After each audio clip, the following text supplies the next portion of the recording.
Hello friends, my name is Gaurav Yadav. I was enrolled in 3-year classroom program at Akash Institute, 1 year for foundation and 2 year for NEET UG.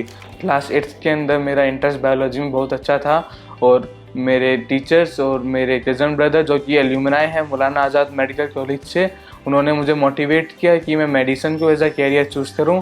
और मेरे parents का भी ये बहुत time से सपना रहा है कि मैं एक अच्छा क्वालिफाइड डॉक्टर बनूं।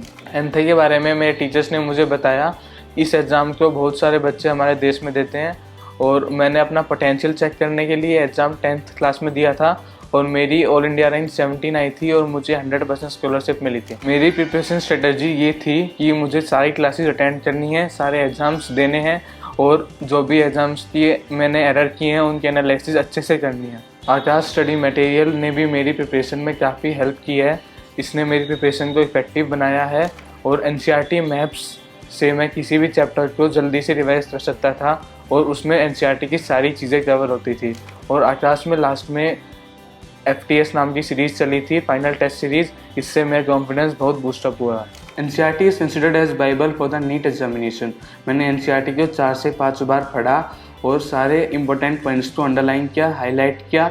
NCERT के सारे सोल्ड एग्जाम्पल्स को मैंने अच्छे से एनालाइज किया, उन्हें देखा और समझा। और NCERT के बैक एक्सरसाइज को भी मैंने 4 से 5 बार सॉल्व किया और उन्हें याद किया जो भी याद करने वाली चीज़ें थी, क्योंकि नीट के अंदर यहाँ से सवाल डायरेक्टली आ सकता था। लास्ट के फ्यू मंथ बहुत इंपॉर्टेंट होते हैं नीट की प्रिपरेशन के लिए। मैंने इन महीनों के अंदर कोई भी नई चीज़ नहीं पढ़ी थी, अपने सारे नोट्स रिवाइज किए थे, सारी NCERT दोबारा पढ़ी थी जिससे कि मैं NCERT को रिकॉल कर सकूं कि मैंने पहले क्या क्या पढ़ा हुआ है।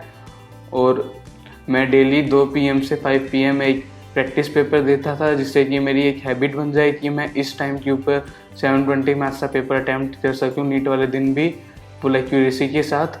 और जो भी मेरी एरर होती थी इन एग्ज़ाम्स के अंदर वो मेरे टीचर्स अच्छे से डील करते थे उनके साथ और मुझे टेक्निक्स बताते थे जिससे कि मैं इन्हें रिड्यूस कर पाऊँ।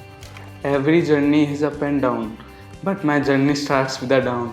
जब मैं क्लास 11th में था और मैंने 11th स्टार्ट की थी तो मेरे मार्क्स काफ़ी कम आते थे, मैं 700 टच नहीं कर पा रहा था। मेरे पेरेंट्स भी काफ़ी परेशान हुए इस चीज़ से, मैं भी बहुत परेशान था। मेरे पेरेंट्स ने मुझे मोटिवेट किया, मेरे टीचर्स ने मेरी एरर को एनालाइज किया और मुझे बताया कि मैं उन्हें कैसे इम्प्रूव कर सकता हूँ। और इस चीज़ की वजह से मैंने अपने मार्क्स इम्प्रूव किए and now I am here. My journey at Akash was a great one. यहाँ पर नॉन अकेडमिक और अकेडमिक फैकल्टी दोनों ही बहुत सपोर्टिव थे। मेरे टीचर्स ने मेरे सारे डाउट्स क्लियर किए और 24/7 मेरी हेल्प की।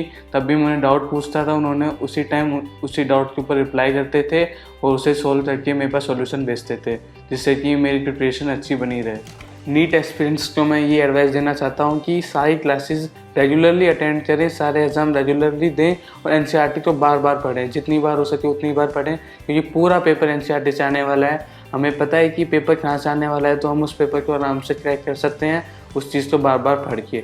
और एग्ज़ाम के अंदर मार्क्स कम आए या ज़्यादा है उससे ना ओवर कॉन्फिडेंस होना है ना डिमोटिवेट होना है। मार्क्स कम आ रहे हैं तो टीचर से अपना वीक टॉपिक डिस्कस करें, उसे स्ट्रॉन्ग बनाएं। मेन पेपर से पहले कोई भी टॉपिक वीक नहीं होना चाहिए। सारे टॉपिक्स इसलिए क्लियर रखें, डिस्ट्रैक्शन से दूर रहें क्योंकि वो आपका कितना टाइम कंज्यूम कर लेगा आपको पता भी नहीं चलेगा। Stay focused on your goal. All the best. Thank you.